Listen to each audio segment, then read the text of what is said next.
I'm Alex Michelson. This week, the issue is California's Senate race with a Senate candidate and Democratic Congresswoman, Katie Porter. Then the issue is countdown to the Iowa caucuses and the official start of the 2024 presidential race. Peter Hamby of Puck News and Snapchat is here to offer insights and analysis. Broadcasting across California, you're watching The Issue Is. And welcome to The Issue Is. I'm Alex Michelson. You see her standing by right there, the Democratic Congresswoman from Irvine. This week, our continuous coverage of California's U.S. Senate race. Both Katie Porter and Adam Schiff launching their first TV ads this week. Here's a quick look at Porter's.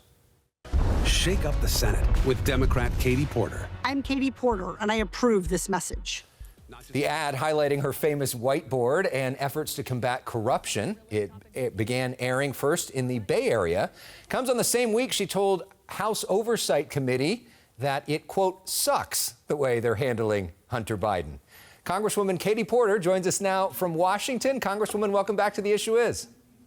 Thank you, Alex. You launched your new plan, which is called Shake Up the Senate. Let's talk about some of the specific elements of it. You want to ban federal lobbyist contributions, ban corporate PAC donations, ban earmarks, and ban senators from trading stocks.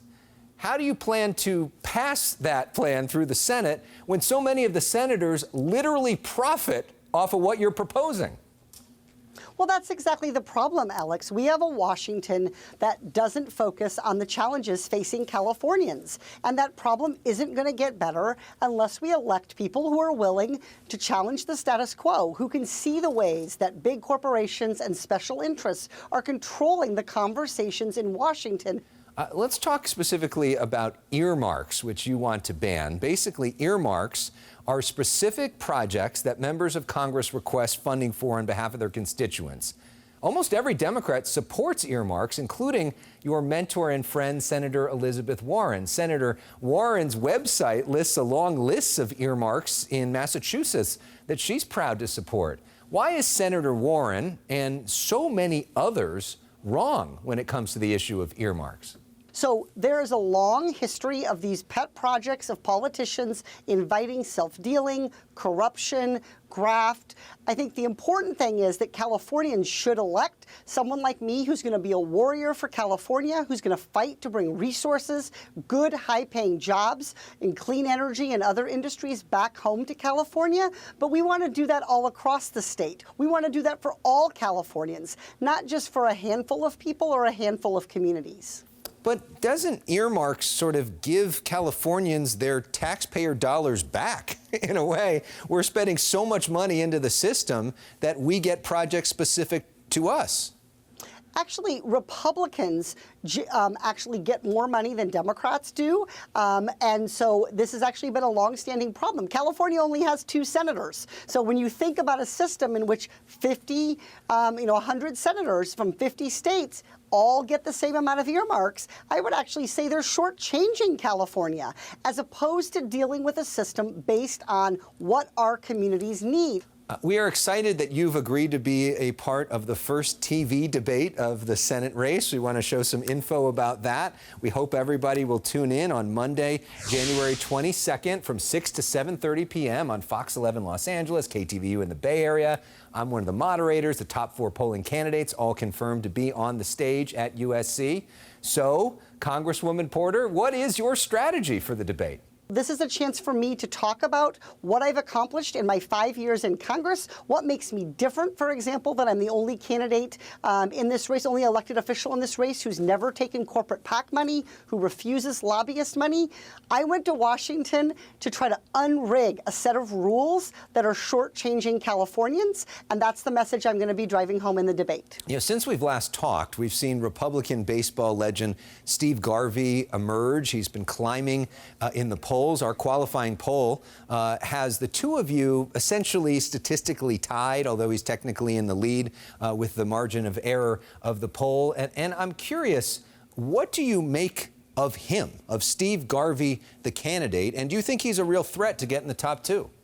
I haven't had the opportunity, and I think millions of Californians haven't had the opportunity to learn anything about Steve Garvey, the candidate. The debate will obviously be a chance for us all to do that. But I'm going to be focusing on my track record of what I've done, the issues that I fight for, and what sets me apart as a candidate, highlighting accomplishments like making sure that the administration delivered free COVID testing early on in the pandemic, standing up to Big Pharma's price gouging. So, I think my job in the debate is really to present my accomplishments, to present my vision for California's future, what I, as a minivan driving mom of 3 school-age kids in California, what I see is what we need from Washington to be successful going forward as a state.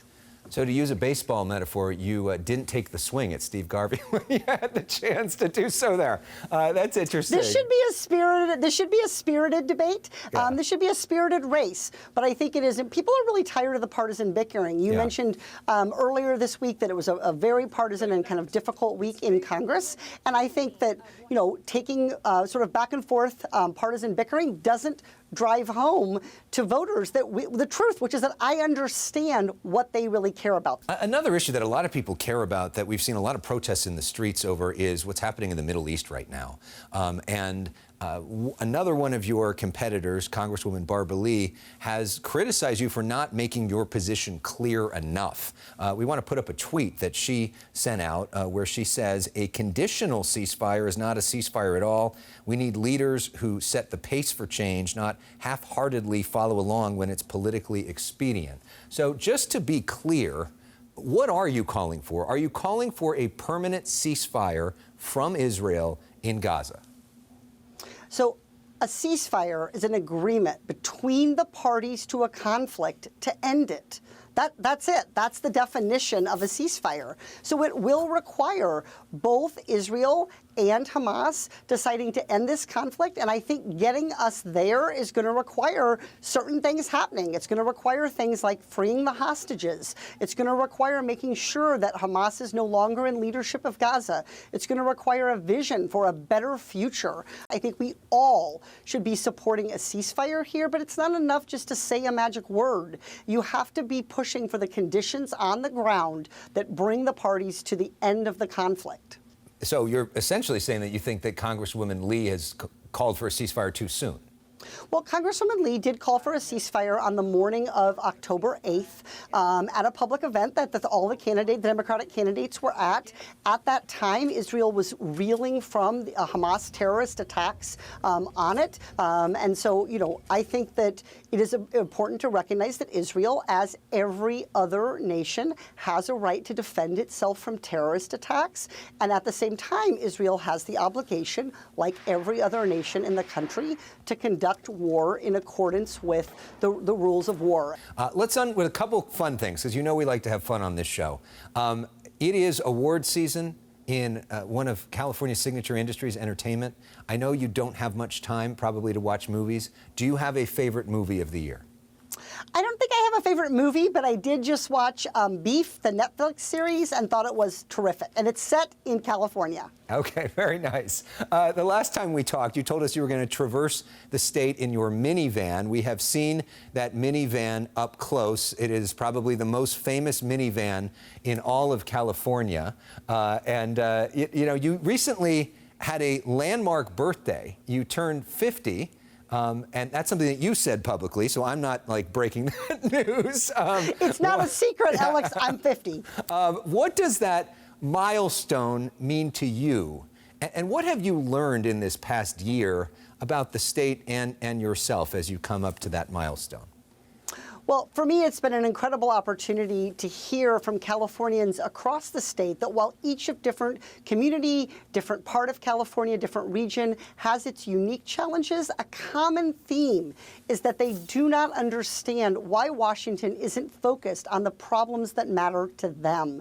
Why, when housing affordability has been such a hardship for California families decade after decade, does Congress not even have a housing committee working on this challenge? So I would say I think hearing and kind of across the state that the concerns that Californians have about getting Washington off its path now decade after decade of working on doing the bidding of big corporations and focused on delivering the good high-paying jobs and ability to make ends meet, afford a home, retire securely.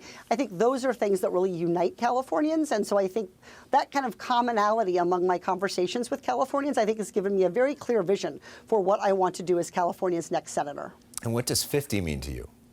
50 is a celebration. It's a celebration of 50 amazing years of learning, of becoming a Californian, of starting my family. And so for me, it was a happy day. It was a celebratory day. It was a day that I got to spend with my kids. I guess that's about the only benefit of having your birthday on January 3 is that sometimes it's a holiday. But it was a nice day. I went out the day before and did some whale watching off the shores of my congressional district. So it was an amazing and happy birthday. Very nice. Well, up next, we're talking with Peter Hamby. But Congresswoman, we want to thank you for being here. And we will see you on the debate stage. But before we go, we leave you with music and a bit of a birthday wish from 50 Cent. Go shorty, it's your birthday. We gon' party like it's your birthday. He tried to play tough guy. You know, I'm a threat to democracy. He's a threat to democracy because he's incompetent. I mean, he's incompetent. Former President Trump spending most of his time in Iowa attacking President Biden and not his actual competitors in the Iowa caucus. Here to talk about the official start of the presidential race this week is a veteran of many Iowa caucus nights. Peter Hamby is a founding partner of Puck News, offering insights into the intersection of Washington, Wall Street, Silicon Valley, and Hollywood. His podcast is fantastic. I try and listen every day. It's called The Powers That Be. It's free wherever you stream. He also hosts Snapchat's Good Luck America, which is needed more now than ever, even than when you came up with that name, Good Luck America. We need some luck right now. Peter Hamby, welcome back to The Issue Is. Great to see you. Happy New Year. Thank you. Happy New Year to you. So you have been to Iowa so many times. You traveled to Iowa not that long ago for a reporting trip. What do you make on what's happening on the ground there right now? I have been to 4 straight Iowa caucuses. This is the first time I'm not going. And the reason I mentioned that, the reason I'm here with you, is the press is hyper-fixated on the drama of the Iowa caucuses and the Republican primary generally, focusing on the fight for second place between Nikki Haley and Ron DeSantis. Step back. Donald Trump is winning by anywhere from 30 to 40 points. It's just not an exciting race. Well, and let's look at the latest poll of polls. This is Real Clear Politics, which did an average of all the polls. Trump, 54%. Nikki Haley at 17. Ron DeSantis at 15. Vivek Ramaswamy at 7. We know the media likes a good story. We know the media wants to cover this for months, right? It's good business for everybody. But does it really matter whether Ron DeSantis or Nikki Haley finishes second if they're 30 or 40 points behind? The problem for Nikki Haley is even if she does a strong second in Iowa, she has to hope that Ron DeSantis then drops out. And then she totally has to reorganize the Republican coalition. Non-college educated voters love Donald Trump. Nikki Haley's got a lane with college educated Republicans, but that's only a small minority, maybe a plurality of Republican primary voters. Again, stepping back, the 2 biggest wins in Iowa history in modern memory, Bob Dole won by 12. In 1996. George W. Bush won by 10. Those were received by the press at the time as blowouts, and they ended up walking to the nomination. Bush had a scare in New Hampshire with John McCain. If Trump wins by 30, 25, that's the biggest Republican blowout in Iowa in modern memory. And yet, the press loves a horse race. We want this to be a contest, and that's why, you know, they're sort of over-investing in covering the drama of this primary. Well, and part of the fun of reporting in Iowa, say, versus a place like California is the whole feel is like you're in a living room with 12 people and it's cold and you're all hanging out, and it's like a different level of access than you get here. Yeah. But when you have Donald Trump, whose name ID is 100%, and you have Joe Biden, whose name ID is 100%. Does the media matter like it used to? Again, that's a reason I was hesitant to go out just for the final few days before the caucus this cycle. Even right now, the wind chill in Iowa is like negative 20 degrees. Several candidates, Nikki Haley, Vivek Ramaswamy, have canceled events, and they're doing virtual town halls. So they're not even in the living rooms and the pizza ranches and the church basements where they usually campaign before a caucus. But that's also reflective of what politics and campaigns are now. They're on your screens increasingly. The issue set is nationalized. So yes, if you're a lower tier candidate, you're a reporter, you go out, you can stick a mic in their face, get a quote, get some cool interviews with voters. That's always the most important thing, talking to voters. But politics is just so nationalized now in the Trump era, and it's not just because of him. He capitalized on that. It just makes it less valuable to be in the room with candidates at campaign events. Again, still think it's worthwhile talking to voters and getting out there. But Iowa is just one state out of 50. There's a long way to go. Maybe there's a short way to go if Trump wins by a whole lot, but you know, I'll probably go to New Hampshire or South Carolina, but I took a pass on this one. Meanwhile, Joe Biden is already sort of starting to run against Donald Trump. Donald Trump's starting to run against Joe Biden. What do you make of where Joe Biden is at right now? Well, in the polls, not great. Their whole theory of the case is keep calm and carry on. It's too early to talk about a head-to-head matchup in the election. Once there's a choice on the ballot in November, then people will come to realize we can't go back to Donald Trump, even if Biden is flawed. There are some problems with that. I mean, Biden, people really, really don't like Biden. Core Democratic constituencies, young people, black people traditionally, Hispanic folks, they're not coming home to Joe Biden right now. There are going to be possibly third-party candidates, Cornel West, RFK Jr., Jill Stein, on a variety of swing state ballots. Maybe? Exactly, Joe Manchin. And all of those people possibly could suppress the Democratic vote. And Biden only beat Trump in these swing states, Michigan, Pennsylvania, Wisconsin, Arizona, by a few 100,000 votes. And if people decide to stay home because they're not enthralled with Biden, it's a tough lane, but this election was always going to be close. That's what the Biden White House says. But I do think that the only person Joe Biden could beat right now is Donald Trump, because he is more polarizing, more unpopular. All right, Peter is sticking around to talk about California politics, that big California Senate race. We go to break. Reminder not only to listen to his podcast, The Powers That Be, but also our podcast. Search for The Issue Is wherever you stream for extended interviews with all of our guests, including Peter, on demand, for free, anytime. We'll be right back with more of The Issue Is. This election is a choice between results or just rhetoric. Californians deserve a senator who's going to deliver for them every day. That's Congressman Adam Schiff's first TV ad of the race. He and Katie Porter focusing on women in the Bay Area with their first ad buy, both exclusively advertising in the Bay Area. Back with us right now is Peter Hamby of Snapchat and Puck News. Let's talk more about California's Senate race. As we've mentioned, we're hosting the first TV debate of the race. It's on January 22nd at 6 o'clock. The top 4 polling candidates will be there. And we got a new poll out this week from the LA Times and Berkeley IGS. It shows Adam Schiff at 21%, Katie Porter, who we talked to earlier, at 17%, Steve Garvey, the Republican businessman, Dodger legend, at 13%, Congresswoman Barbara Lee at 9%. How do you see the state of the Senate race right now? First of all, was Schiff doing that ad in front of at a winery? Those barrels of wine? Yeah.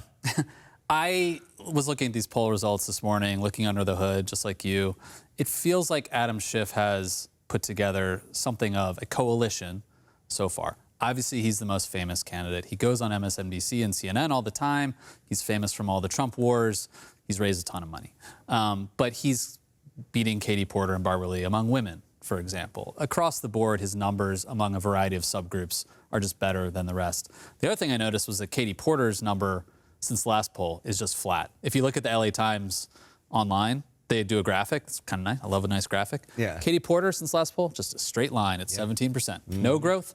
And then Steve Garvey, he wasn't even in the race when they did the last poll. He's also gone up. Again, that's probably because Republicans are looking for somebody to come home to. But, you know, that TV ad, Katie Porter, Barbara Lee, Steve Garvey, they've all got to go on TV. That's how you win campaigns. That's how you change minds in California. And we haven't seen a lot of that yet. So, and then there's also the debate that you're moderating coming up. Those are going to be big opportunities for, I think, Katie Porter to really start to shake this up, because if Steve Garvey gets in that second place position for the runoff, you know, it's Schiff versus Garvey. Schiff's got, we think, a straight shot to the Senate after that, and Katie Porter is out. So she's got to hold Steve Garvey down while also pulling Schiff down too. Meanwhile, the other big statewide political story of this week was Governor Gavin Newsom unveiling his budget. He says the state's deficit is $38 billion, not $68 billion, what the legislative analyst says. Just broadly speaking, though, of Gavin Newsom, who obviously gets so much national attention, a lot of your folks, the rest of the country probably ask you about. Where do you see Gavin Newsom right now? You know, if you look at polls of potential Democratic candidates in 2024, 2028, you've got Biden, you've got Kamala. Gavin Newsom is usually number 3, you know, above people like Pete Buttigieg and Elizabeth Warren who have run before.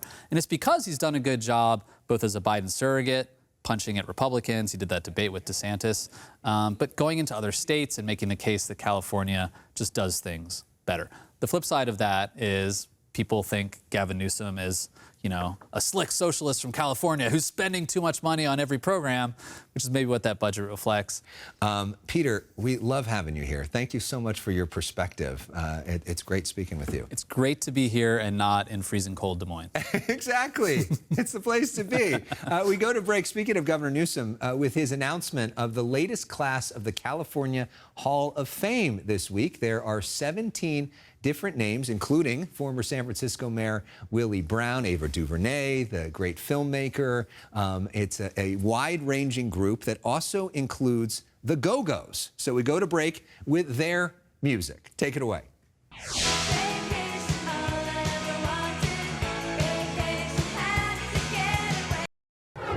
Next week on The Issue is Democratic candidate for the U.S. Senate, Barbara Lee. We'll also talk with Republican candidate for the U.S. Senate, Eric Early, and catch up with retired 4-star General David Petraeus. Also next week, I'm honored to be co-moderating a debate in the race for L.A. County District Attorney. DA George Gascon will face off against 9 of his challengers on stage. You can watch myself and co-moderator John Rigardi on LA Magazine's website on Thursday at 6 p.m. Head to lamag.com. Thank you so much for watching The Issue Is this week. We leave you with this beautiful shot of my favorite place, California coast. We're flying over Marina del Rey. See you next week.